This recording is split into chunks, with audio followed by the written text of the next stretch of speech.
الحمد لله نحمده ونستعينه ونستهديه ونسترشده ونعوذ بالله من شرور أنفسنا ومن سيئات أعمالنا من يهد الله فلا مضل له ومن يضلل فلا هادي له وأشهد أن لا إله إلا الله وحده لا شريك له وأن سيدنا محمدا عبده ورسوله اللهم صل وسلم وبارك على سيدنا محمد وآل سيدنا محمد كما صليت وسلمت وباركت على سيدنا إبراهيم وعلى آل سيدنا إبراهيم في العالمين إنك حميد مجيد.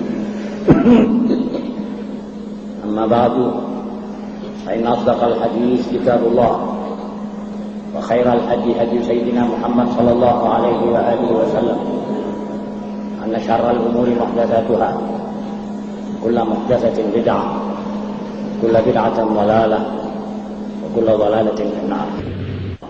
Rahmatullah, di tangan saudara adalah diktat yang ke-51, diktat yang insya Allah akan memberi petunjuk dan sedikit atau menambah sedikit pengertian saudara bahwa dunia ini bukan saja tempat manusia hidup, tetapi juga tempat hidupnya ideologi-ideologi dan paham-paham. Di dunia ini tempat pertentangan dan perlawanan antara ideologi dengan ideologi. Ini berjalan sejak Allah Subhanahu wa taala menciptakan syaitan dan menciptakan malaikat yang ditugaskan masing-masing untuk menarik hamba-hamba Allah, yang satu kepada kebaikan dan yang satu kepada kejahatan. Pengajian kita yang baru lalu kita sudah membaca beberapa ayat bahwa syaitan diberi oleh Allah kesempatan untuk menyesatkan. Para nabi diutus untuk memberi petunjuk. Kedua-duanya tidak diberi hak dan kekuatan atau kekuasaan untuk memberi petunjuk kepada seseorang atau menyesatkan seseorang. Itu nanti urusannya di tangan Allah. Wa ma kana li 'alaikum min sultanin illa an da'awtukum fastajabtum li. Fala talumuni wa lumu anfusakum. Kata setan di hari kiamat kepada manusia-manusia yang telah disesatkan, para manusia, sebenarnya aku tidak ada kekuatan apa-apa untuk menyesatkan kamu. Namun aku ajak kamu ke jalan yang tidak baik, lalu kamu turun aku. Maka salahkan dirimu, jangan menyalahkan aku. Begini dalam ayat yang kita baca pada majelis yang lalu.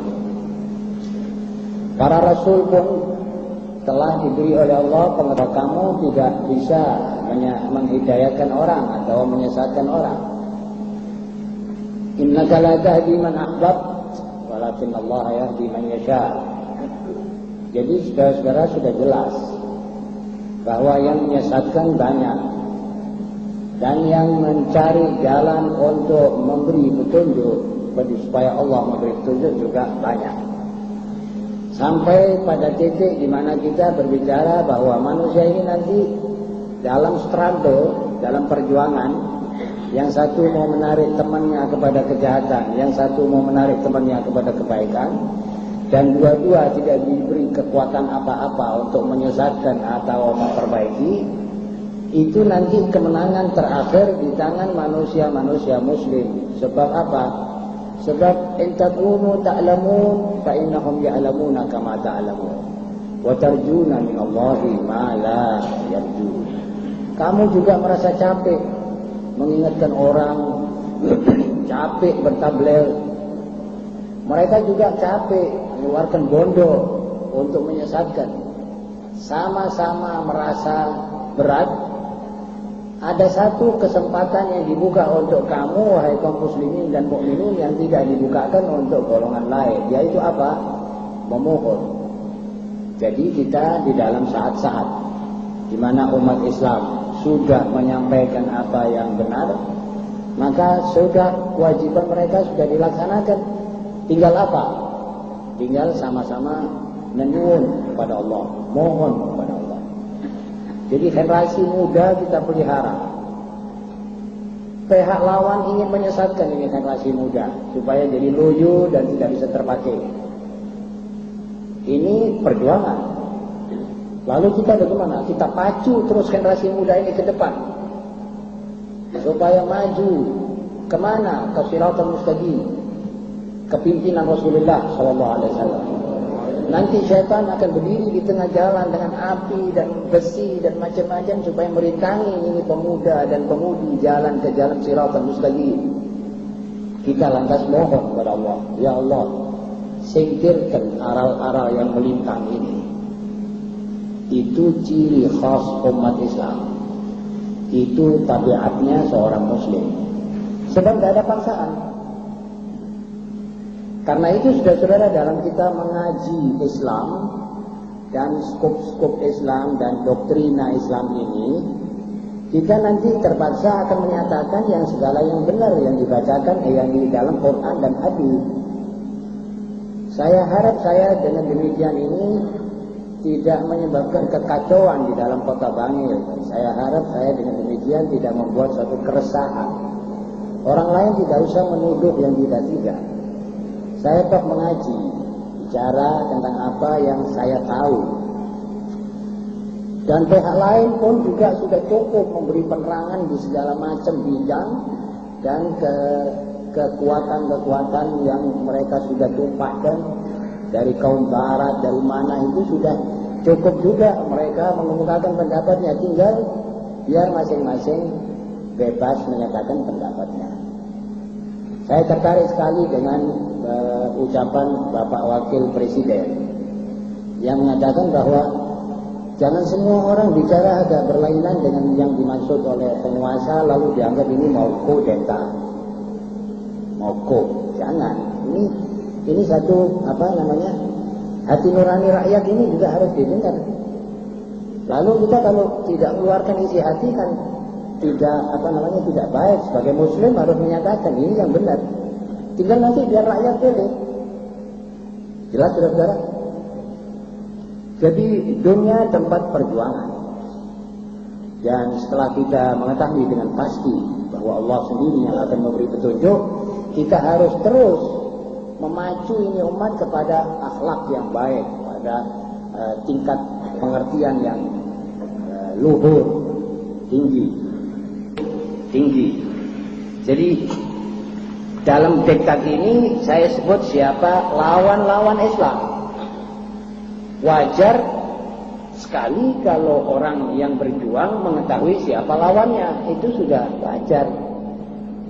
Kalau Islam dijadikan lawan oleh kaum Yahudi misalnya, itu wajar. Jadi dia nanti mengajar kepada anak-anaknya, hei anak-anak Yahudi, musuh-musuh yang paling buyutan itu Islam. Ya sudah jelas, begitu isi ajaran mereka. Walaupun saudara tidak dengar, tapi kenyataannya begitulah. Jadi mereka hasil generasi yang mereka cetak ini adalah generasi yang paling memusuhi Islam dan umatnya. Lah kita mengatakan bahwa di dalam Quran ini musuh-musuhmu. Kita juga mesti kasih tahu kenapa ayat ini mesti kita langkai. Ayat tidak bisa dilompati, ada ayatnya. Jadi pertama-tama Allah SWT menganggap bahwa musuh-musuh yang paling berat itu adalah setan. A'udzubillahi minasyaitonirrajim. Inna syaitana lakum aduwwun mubin. Jadi setan itu adalah lawanmu, hei menoso. Setan itu yaitu lawanmu yang paling buyutan, nomor 1. Jadi lawanmu yang paling kuat adalah setan. Jelas. Di mana itu setan itu? Setan itu bersemayam dalam hawa nafsu, emosi yang mengajak kita kepada kejahatan, syahwat yang meluap-luap, ingin melampaui batas, tidak tersalurkan. Keinginan kemilikan, ingin mempunyai sesuatu tetapi dengan merugikan orang lain. Itu semangat-semangat ya, gejala-gejala yang timbul dari hawa nafsu, dan itu sumbernya setan. Melawan ini adalah satu perjuangan dan diharuskan oleh Allah. Jadi menurut firman Allah, kalau kamu tidak jadikan hawa nafsumu ini sebagai lawan yang kamu harus sebagai musuh yang harus kamu lawan, maka dia akan menumpas kamu. Inna syaitana lakum aduwwun fattakhiduhu aduwwa. Jadikan dia musuhmu. Baru nanti ada semangat perlawanan. Kalau tidak ada musuh, tidak ada perlawanan. Harus menyerah. Kalau menyerah kepada hawa nafsu, nanti jadi umat mereteli, habis. Dan dimakan oleh hawa nafsu, dimakan oleh emosi, dimakan oleh keinginan-keinginan jahat. Waliyadzubillah. Jadi begitulah isi dalam Al-Quran. Lantas Allah Taala berfirman dalam Al-Quran, la tajidanna, Muhammad, engkau akan menjumpai orang yang paling benci kepada Islam dan kepada orang-orang yang beriman adalah Yahudi. La tajidanna asyaddan nas adawatan lil ladzina amanu al-yahud. Jadi umat Islam mengetahui bahwa kalau itu Yahudi ini lawannya, dan lawan tiap orang yang beragama, tiap orang yang beriman kepada Allah. Pada saat-saat tertentu mereka juga memusuhi kaum Kristen, kaum pengikut Nabi Allah Isa alaihissalam. Nanti saya akan ceritakan dalam bab sekularisme dari mana timbulnya. Kemudian ada ayat yang mengatakan walladzina asyraku, orang-orang musyrik, orang-orang yang mempersekutukan Tuhan, baik mempersekutukan Tuhan dengan dolar atau mempersekutukan Tuhan dengan hawa nafsu. Yani menyembah hawa nafsunya. Hawa nafsuku ini yang betul, orang lain tidak betul. Jadi dia mengikuti terus hawa nafsunya, mengikuti jejak apa suara isi hatinya. Ini orang yang menyembah hawa nafsunya. Ini juga mempersekutukan Allah. Afara'aita man ittakhadha ilahahu hawa wa adallahu Allahu ala ilm wa khatama ala sam'ihi wa qalbihi. Muhammad, bagaimana kau bayangkan orang yang menjadikan hawa nafsunya sebagai Tuhannya, diikuti mutlak, kemudian kupingnya dan hatinya ditutup oleh Allah. Justru dia orang yang mengerti, bukan orang bodoh. Kalau orang buta huruf sih lain lagi hukumnya. Ini mengerti, orang intelek. Faman yahdi, siapa gerangan yang akan memberi dia petunjuk selain daripada Allah? Ayat.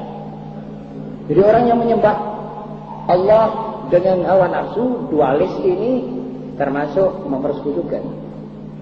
Menyembah kedudukan juga. Jadi kut-kut fundamentalisme tentang kedudukan. Dia mau kedudukan. Ini juga menyembah ini.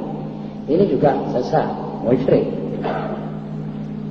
Jadi orang yang menerima kedudukan sebagai nikmat daripada Allah ini tidak musyrik.